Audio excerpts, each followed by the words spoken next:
Hi friends, Ayyanar துணை சீரியலில் இன்றைக்கி நாளைக்கான எபிசோடு பார்க்கலாம். புதுசாக பார்க்குறவங்களா இருந்தால் சப்ஸ்கிரைப் பண்ணிக்கோங்க, லைக்கு ஹைப்பு கொடுத்து விடுங்க. வாங்க வீடியோக்குள்ளே போகலாம்.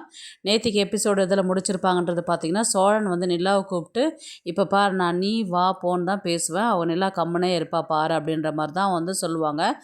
இது வந்து பாண்டியனும் பல்லவனும் வந்து நம்பவே மாட்டாங்க. இருடா நான் ப்ரூஃப் பண்ணுறேன் அப்படின்னு சொல்லிட்டு நிலா நிலா அப்படின்னு சொல்லிட்டு ஒரு 4 வாட்டி கத்துவார்.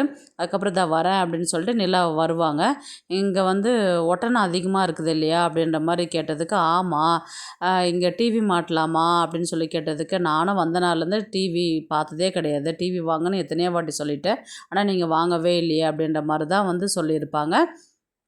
உடனே இப்போ எதுக்கு இது அதுன்னு தனித்தனியாக கூப்பிட்டு கேட்டுருக்குறீங்க அப்படின்ற மாதிரி வந்து கேட்டதுக்கு, இல்லை நான் உன்னை நீ வா போன்னு தானே கூப்பிட்றேன், உனக்கு எதுவும் கோவம் வரல, நான் தான் கூப்பிட்டு சொல்லிட்டேனே, அதனால் என்ன பிரச்சனை உங்களுக்கு, இப்போ இதுக்கு தான் கூப்பிட்டுனீங்களா அப்படின்னு. இல்லை இவங்களாம் யாரும் நம்பவே மாட்டேன்னு சொல்லிட்டு சொன்னாங்க, அதனால தான் கூப்பிட்டேன், அதனால் என்ன கூப்பிட்டு போங்க அப்படின்ற மாதிரி தான் வந்து சொல்லிவிட்டு அதுக்கப்புறம் அவங்க உள்ளார போயிடுவாங்க.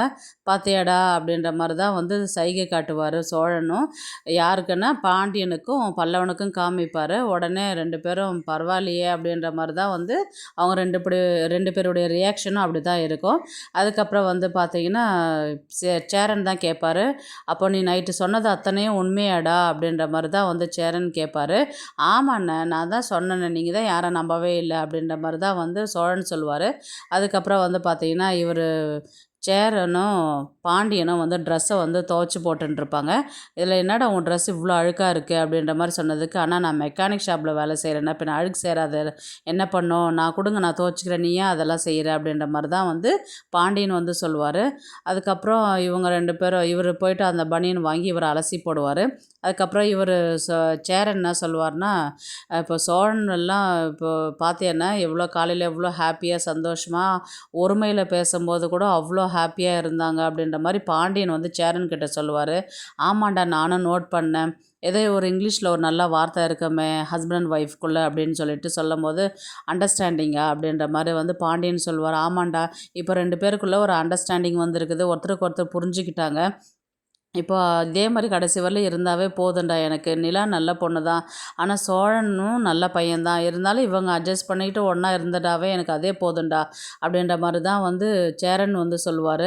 பாண்டியன் வந்து என்ன சொல்லுவார்னா, கண்டிப்பாக அதெல்லாம் இருப்பார்ண்ணா, கல்யாணம் ஆகிடுச்சுன்னும் போது அவங்கள விட்டுட்டு எங்கே போவாங்க, நடக்கிற விஷயம்லாம் பார்க்கும்போது அவங்க எல்லாத்தையுமே அக்செப்ட் பண்ணிக்கிட்டு கூட இருக்கிற மாதிரி தான் தெரியுது, அதுக்காக நீ வந்து உன் கல்யாணத்தை வந்து தள்ளி போடாதண்ணே அப்படின்ற மாதிரி சொன்னதுக்கு, என்னடா பேச்சுவாக்கில் உடனே என் கல்யாணத்தை பற்றி பேசுகிற, நான் கல்யாணம் பண்ணால் தான் நீ சீக்கிரமாக கல்யாணம் பண்ண முடியும், அதனால் என்னை கல்யாணம் பண்ண சொல்கிறியா அப்படின்ற மாதிரி சேரன் வந்து கேட்பார். அதுக்கு இல்லைண்ணே, இப்போ நீ வந்து கல்யாணம் பேசும்போதெல்லாம் வந்து கொஞ்சம் டல்லாகிடுற, எதையோ யோசிக்கிற, நீ வந்து இவங்க விட்டுட்டு போயிட்டா சந்தா வந்ததுக்கப்புறம் விட்டுட்டு போயிடுவாங்கன்னு சொல்லிட்டு அன்றைக்கி சொன்னாங்களா, அதை பற்றி தானே நீ யோசிச்சுட்டு இருக்கிற, எனக்கு தெரியும் அப்படின்ற மாதிரி தான் சொன்னதுக்கு, அது மாதிரிலாம் எதுவும் நடக்காதுண்ணே, இவங்க 2 பேரும் அவ்வளோ சந்தோஷமாக இருக்கணும் போது எப்படி அவங்க விட்டுட்டு போவாங்க, அப்போ விட்டுட்டு போகணும்னு நினச்சதானா, இவன் திருடிட்டு ஜெயிலுக்கு போனான் இல்லையா, அப்போவே விட்டுட்டு போயிருப்பாங்கல்ல, அப்போ போகாதவங்க இனியா போக போகிறாங்க, அதனால் எதுவுமே அந்த மாதிரிலாம் பண்ண மாட்டாங்கண்ணா, நீ பேசாத கல்யாணம் பண்ணிக்கணும், அவங்களும் எத்தனை நாளைக்கு சந்தாவும் தனியாக இருந்து கஷ்டப்படுவாங்க, அவங்க வீட்லேயும் பிரச்சனையாக இருக்குல்ல,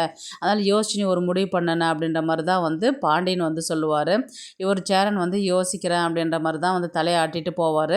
அதுக்கப்புறம் வந்து நடேசனை வந்து கேட்பார், ஏண்டா இப்போ சேரா எப்போ கல்யாணம் பண்ணிக்க போகிற அப்படின்ற மாதிரி தான் வந்து கேட்கும்போது, பாண்டியனும் ஆமாண்ணா எப்போனா கல்யாணம் பண்ணிக்க போகிற அப்படின்ற மாதிரி தான் வந்து கேட்பாங்க.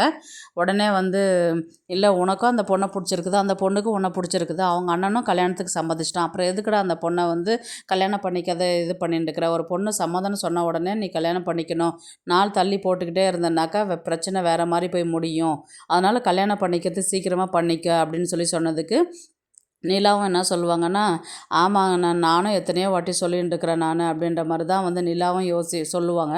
உடனே வந்து சோழனும் வந்து என்ன சொல்லுவார்னா, ஆமாம் நான் கல்யாணம் பண்ணிக்கணும், சந்தா நல்ல பொண்ணு தானே அப்படின்ற மாதிரி தான் வந்து எல்லாருமே சொல்லுவாங்க. இவர் சேரன் வந்து நிலா சொன்னதை வந்து யோசிச்சு பார்ப்பாங்க, முதல்ல உங்களுக்கு கல்யாணம் ஆகட்டும், அதுக்கப்புறம் வானதி வந்துடுவாங்க, இவங்களும் வந்துட்டாங்கன்னா நான் இவரை விட்டுட்டு போயிடுவேன், இவருக்கு பெரிய கும்பிடு போட்டு போயிடுவேன் அப்படின்றது அது யோசிச்சு பார்த்ததுனால கல்யாணத்துக்கு சம்மதம் எதுன்றது சொல்லவே மாட்டாங்க. அதுக்கப்புறம் வந்து பார்த்திங்கன்னா ரொம்பவே யோசிப்பாங்க. யோசிச்சுட்டு உடனே வந்து பார்த்திங்கன்னா பல்லவனை தான் காமிப்பாங்க. பல்லவன் வந்து சரிண்ணா நான் காலேஜ் கிளம்புறேன் நீங்கள் வாங்க அப்படின்ற மாதிரி தான் சொல்லிட்டு போவாங்க. இவர் சேரன்கிட்டேயும் சொல்லுவார். சேரன் வந்து எதுவும் கண்டுக்காத அப்படியே கிளம்பி போயிடுவார். உடனே வந்து இவங்க எல்லாம் ரெடி ஆகிட்டு வெயிட் பண்ணும்போது சோழனும் பாண்டியனும் பேசுவாங்க. இந்த பொண்ணுங்க ரெடி ஆகிறதுக்கு இவ்வளோ நேரம் ஆகுதாடா, நிலா எவ்வளோ நேரம் உள்ளே ரெடியாக இருக்குதுடா அப்படின்ற மாதிரி தான் சொல்லின்னு இருப்பார். நீயே இவ்வளோ நேரம் கழிச்சு இப்போ தானடா வந்த, அவங்க பொண்ணு இல்லையடா, ரெடி ஆகிட்டு தான் வருவாங்க அப்படின்ற மாதிரி தான் வந்து பாண்டியன் சொல்லுவார். உடனே வந்து அண்ணா வந்து கல்யாணம்னு பேச்சு எடுத்தாவே கொஞ்சம் அமைதியாகிடுது. யோசிக்குதுடா, என்ன பிரச்சனைன்றது தெரியல. நான் பாண்டியன் வந்து உடனே என்ன சொல்லுவார்னா, உன்னால தான் அப்படின்ற. ஆமாம் என்னாலையா அப்படின்னு. ஆமாம் உனக்கு அவர் கல்யாணம் பண்ணிட்டு வந்தால் நிலா உன்னை விட்டுட்டு போயிடுவேன்னு சொல்லிட்டு அன்றைக்கி சண்டையில் சொன்னாங்கல்ல, அதை பற்றி தான் அண்ணன் யோசித்து பயப்படுறாருடா அப்படின்ற மாதிரி தான் வந்து சொன்னதுக்கு, ஓ அண்ணன் இத்தனை நாளாக கல்யாணம் பண்ணிக்காததுக்கு நான் தான் காரணமா அப்படின்ற மாதிரி வந்து சோழன் வந்து பாண்டியன்கிட்ட சொல்லுவார். அதுவும் ஒரு காரணம் தான்டான், டேய் கொஞ்சம் விட்டா போதுமே, எல்லா பழியும் என் மேலே போட்டுருவியே நீ அப்படின்ற மாதிரி தான் சொல்லுவாங்க. நிலாவும் கிளம்பி வெளியில் வந்துடுவாங்க. அதுக்கப்புறம் கிளம்பலாமான்னு கேட்டதுக்கு அந்த நேரம் இவர் பாத்ரூம் போவார். இவ்வளோ நேரம் என்ன பண்ணிகிட்டு இருந்தார், ஏன் இப்போ போய் பாத்ரூம் போகிறாரு, முன்னாடி போக வேண்டியது, இவெல்லாம் கதை பேசிக்கிட்டு இருந்தாங்க அப்படின்னு. சரி டைம் ஆகிடுச்சு கிளம்பி போகலான்னு சொல்லிட்டு நேராக வந்து பல்லவன் காலேஜுக்கு தான் போவாங்க. காலேஜில் வந்து பார்த்திங்கன்னா வாங்க அண்ணன் வாங்க அண்ணி அப்படின்னு சொல்லிட்டு அவங்க ஃப்ரெண்ட்ஸுக்கிட்டெல்லாம் இன்ட்ரடியூஸ் பண்ணி வைப்பார். யார், பல்லவன். அதுக்கப்புறம் வந்து சரி வந்து ஃப்ரண்ட்டில் சீட்டில் வந்து உட்காருங்க அப்படின்ற மாதிரி தான் வந்து எல்லாரையுமே உட்கார வைப்பாங்க. அண்ணா வரலையாண்ணா அப்படின்னு கேட்டதுக்கு உடனே நிலா என்ன சொல்லுவாங்கன்னா, நாங்களாம் வீட்டிலேருந்து கிளம்பி வரோம், அவர் சைட்லேருந்து வரணும் இல்லைடா, அதனால கொஞ்சம் லேட் ஆகும், வந்துடுவார் பயப்படாத அப்படின்ற மாதிரி தான் வந்து சொல்லிவிட்டு உள்ளார போவாங்க. எல்லோரும் உட்காண்ட்ருப்பாங்க. அதுக்கப்புறம் அண்ணா வரலையா அண்ணா வரலையான்னு திரும்ப திரும்ப கேட்டுக்கிட்டே இருப்பான். அதுக்கப்புறம் அவன் ஃப்ரெண்ட்ஸுங்கெலாம் வந்து இந்த மாதிரி கண்டினியூஸாக ஸ்போர்ட்ஸ் பண்ணால் அவர் பேசணுன்றதுக்காக ஒரு நாள் மயக்கடிச்சே விழுந்துட்டான் அப்படின்னு நடந்த விஷயத்தை எல்லாத்தையுமே சொல்லும்போது வந்து அவர் சோழனும் நிலாவும் எல்லாமே வாயில் ஆச்சரியப்படுவாங்க. ஏன்டா இவ்வளோ அளவுக்கு கஷ்டப்பட்டுருக்குற, ஏன்டா நீ தேவையில்லாத வேலைலாம் பண்ணிட்டு இருக்கிற நீ அப்படின்ற மாதிரி தான் வந்து பாண்டியனும் சோழனும் எல்லாமே கேட்பாங்க. அதெல்லாம் ஒன்றும் இல்லைண்ணா விடுண்ணா அப்படின்ற மாதிரி பல்லவன் வந்து சொல்லுவார். உடனே சரி அண்ணா வரலையான்னு கேட்டதுக்கு, டே வருவார் இருடா அப்படின்னு. சரி நான் எதுக்கும் கால் பண்ணி பார்த்துட்டு வரேன்னு சொல்லிட்டு பாண்டியன் வந்து போவார். பாண்டியன் வந்து போயிட்டு கால் பண்ணும்போது வந்து பார்த்திங்கன்னா அங்கே அனீஷும் சேரனும் பேசிகிட்டு இருப்பாங்க.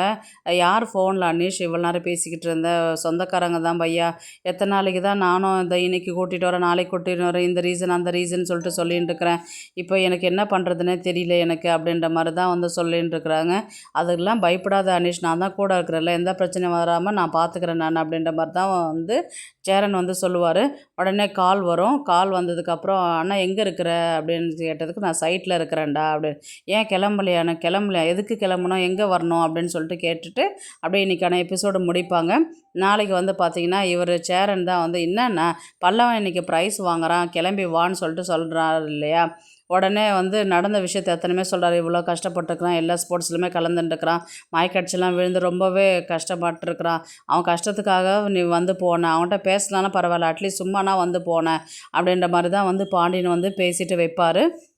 உடனே வந்து சரி வரேன்டா வெயிடா அப்படின்ற மாதிரி தான் வந்து சேரன் வந்து சொல்லுவார். சேரன் கிளம்பி வர்றதுக்குள்ளே வந்து பார்த்திங்கன்னா எல்லா மெடலுமே வாங்கியிருப்பார். சரி லாஸ்ட்டாக இவ்வளோ ப்ரைஸ் வாங்கிறதுக்காக ஒரு நம்ம கௌரவப்படுத்துறதுக்காக நம்ம கப்பு மாதிரி கொடுக்கலாம் அப்படின்ற மாதிரி அங்கே மேடையில் ஸ்பீச் கொடுக்கும்போது கப்பு கொடுக்கும்போது அந்த நேரத்தில் தான் வந்து சேரன் வந்து உள்ளே என்ட்ரி ஆகுவார். அது வந்து நம்ம ப்ரொமோலே பார்த்துருப்போம். அப்போது வந்து பார்த்திங்கன்னா இவங்க எனக்கு அண்ணனாக இல்லை அப்பாவாக இருந்து தான் என்னை வளர்த்தாரு அப்படின்னு சொல்லிட்டு பேசி இப்படி திரும்பும்போது பார்த்திங்கன்னா சேரன் வந்து நிற்பார். இவர் தான் எங்கள் அண்ணன் அப்படின்ற மாதிரி தான் வந்து அவர்கிட்ட கப்பை கொடுத்து அவரை கூட்டிகிட்டு வந்து ஸ்டேஜில் நிற்க வைப்பாங்க. அதுக்கப்புறம் பல்லவன் வந்து எல்லாருமே பாண்டியனையும் சோழனையும் வந்து மேடைக்கு வாங்கினேன் அப்படின்ற மாதிரி தான் வந்து கூப்பிடுவாங்க. நிலாவும் உள்ளார போவாங்க. போகும்போது வந்து பார்த்திங்கன்னா எல்லாருக்குமே வந்து மெடல் சே சோழனுக்கு ஒன்று பாண்டியனுக்கு ஒன்றுன்னு போட்டுட்டு மீதி இருக்கிறது பேலன்ஸ் எல்லாமே சேரனுக்கு போட்டுட்டு கப்பா அவர்கிட்ட கொடுப்பாரு. இவர் எல்லாமே எனக்கு அண்ணனாக இருக்கிறத விட அப்பாவாக இருந்தது தான் அதிகம் எனக்கு அப்படின்ற மாதிரி தான் வந்து சொல்லும் போது வந்து எல்லாருமே கண் கலங்கி ஒன்றா வந்து ஹக் பண்ணிக்குவாங்க 3 பேருமே வந்து. அதுக்கப்புறம் வந்து பார்த்திங்கன்னா அங்கேருந்து கிளம்பி சேரன் வந்து பல்லவன்கிட்ட வந்து பேச ஆரம்பிச்சிடுவார். இது பல்லவா இவ்வளோ கஷ்டப்பட்டுருக்குறியா? இப்போ உனக்கு புரிஞ்சிருக்கும்னு நினைக்கிறேன் நானு. எந்த ஒரு தப்பு செய்யும்போதும் யோசிச்சு செய்யணும். இந்த மாரிலாம் மறுபடியும் செய்யாத அப்படின்ற மாரி தான் வந்து சொல்லி கட்டிப்பிடிச்சு அழாரு. நான் எதுவும் செய்ய மாட்டேண்ணா, நீ என்கிட்ட பேசிட்டல்ல அதுவே எனக்கு போதும்ண்ணா அப்படின்ற மாரி தான் வந்து பல்லவன் வந்து சொல்லுவாரு. அதுக்கப்புறம் அங்கேருந்து கிளம்பி வந்து வீட்டுக்கு போற மாரி தான் வந்து காமிப்பாங்க. இனி வந்து சேரன் வந்து அனீஷ் பேசின விஷயத்த வந்து வீட்ல சொல்லும்போது, நம்ம சிம்பிளா வந்து கோவில்லே கல்யாணம் பண்ணிக்கலாண்ணே அப்படின்ற மாரி தான் வந்து பேசுவாங்க. இப்போ நெக்ஸ்ட் வீக் ஃபுல்லாவே வந்து பார்த்திங்கன்னா, சேரனுக்கும் சந்தாவுக்கும் கல்யாணம் பண்ணுற விஷயத்த தான் வந்து கொண்டு போவாங்க. பார்க்கலாம் கதையை வந்து எப்படி எடுத்துகிட்டு போகிறாங்கன்றது. இந்த வீடியோ உங்களுக்கு பிடிச்சிருந்தா ப்ளீஸ் லைக் பண்ணுங்கள், ஷேர் பண்ணுங்கள், சப்ஸ்கிரைப் பண்ணுங்கள். தேங்க்ஸ் ஃபார் வாட்சிங். இந்த வீடியோ பிடிச்சிருந்தா லைக் பண்ணுங்க, நம்ம சேனலை சப்ஸ்கிரைப் பண்ணுங்க. உங்க ஆதரவு ரொம்ப முக்கியம். நன்றி.